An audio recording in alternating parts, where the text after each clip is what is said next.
Imagine retiring as like a senior bank manager in 1995. You put in decades of work, climbed the ranks, managed whole branches. Oh, absolutely. And in addition to all these personal accomplishments, you belonged to the generation of Indian bankers who built today's modern financial infrastructure. But despite your high office or seniority when you retired, your pension today is drastically lower than what a junior clerk retiring today receives. It's an incredible situation to be in. Right? Well, welcome to today's MC Singla deep dive ahead of the Supreme Court hearing of 22 July. I'm Aditi Sharma and my co-host is Priyanka Bhattacharya. Yes, the MC Single Bank Pension Updation case. And our mission today is to unpack a really high stakes Supreme Court battle peaking this week on July 22, 2026. Exactly. We are diving into the latest legal filings to understand this massive gap between legal theory and financial reality. So, okay, let's unpack this. How do we even get to a point where a senior manager makes less in retirement than a junior clerk? Well, it really comes down to inflation on a fixed income, which is what a pension is. When inflation outpaces a static pension structure, retirees find themselves in the invidious position of earning a pittance compared to a junior clerk today. Inflation turns a fixed pension into a shrinking lifeline. When prices surge and income stays frozen, retirees slip into a cruel paradox, earning less in real terms than those once junior to them. It's not just economics, it's a quiet erosion of dignity. And for years, this case was just inching along. But on June 12th, the surviving retirees took a massive gamble. They walked away from a Lok Adalat compromise with a no consent response to a division bench of the Supreme Court. Wait, they were offered a settlement recently, right? Yes, they were. Why wouldn't they just take the deal and get some relief? I mean, many retirees have been waiting for at least 30 years, maybe more. Well, because it was at a Lok Adalat, which is an alternative dispute resolution forum in India designed to settle cases quickly out of court through compromise. Oh, okay.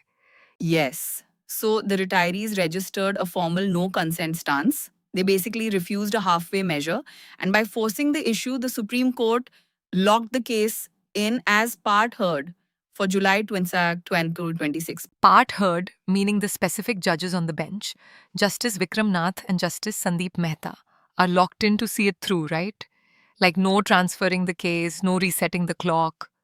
Right, which is a huge structural victory for the retirees. A huge victory indeed. No more playing around with frivolous adjournments. I mean, the court is finally tired of the delays. It's like the judges stopped listening to philosophical debates about the menu and finally demanded to see the actual grocery receipts. That is a great way to put it. And they ordered both sides to submit highly specific calculation sheets, right? Exactly, comparing pensions across three distinct eras: pre 1987, 1987 to 2003, and post 2003. But wait, let me push back here. If the financial disparity across these eras is so glaringly obvious, how exactly are the banks and the government justifying not paying up? I mean, they can't just look at that gap and say it's fine. Well, they aren't arguing it's fair. They are actually arguing it's structurally impossible to fix. How so? The banks operate these pensions under a funded scheme. So think of it like a community water tank. You fill it based on mathematical models, predicting how many people will take a cup of water each day.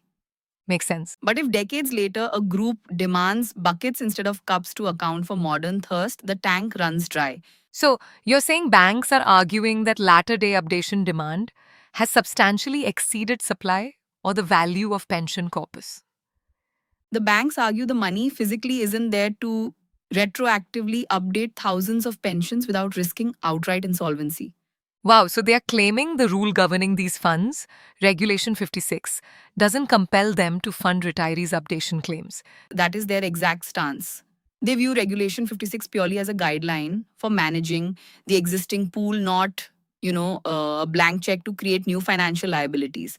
Right. But the retirees are pointing to a completely different part of the rulebook, aren't they? Yes, Regulation 35(1), which they argue explicitly mandates periodic pension revision.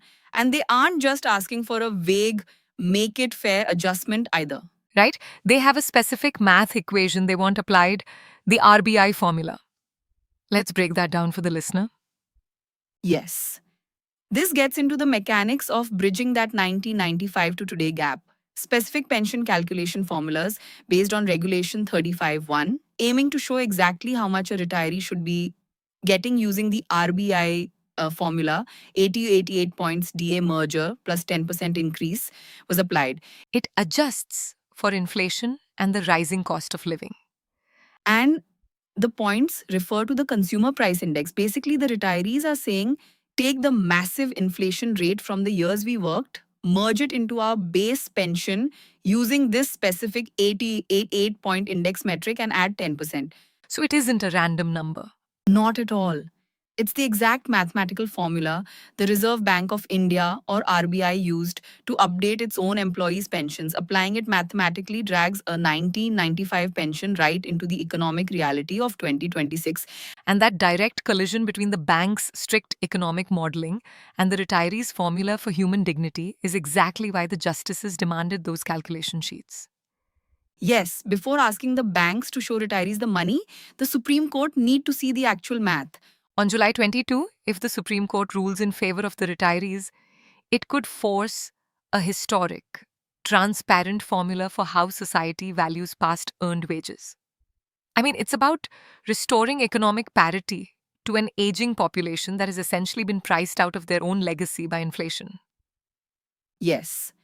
And if we connect this to the bigger picture, it forces us to look at the bedrock of how we plan for retirement in old age. That is so true. It leaves us with an important question to think about. If a corporate funded scheme risks total insolvency simply by adjusting decades old pensions to match modern living standards, are the underlying financial models of our modern retirement systems structurally flawed? Or maybe it's a false alarm by the banks, as retirees claim. After all, the Supreme Court has previously ruled that a pension is a deferred wage and not a gratuity or a gift. This is the trillion rupees question facing the Supreme Court on 22 July, and the story they believe will shape India's public sector pensions for decades to come. Thank you for joining us on today's podcast. Please hype, like, subscribe, and leave a comment for the algorithm. Your subscription and comment ensures our podcast reaches people like you who need to see this, especially ahead of the July 22 Supreme Court hearing. Namaste.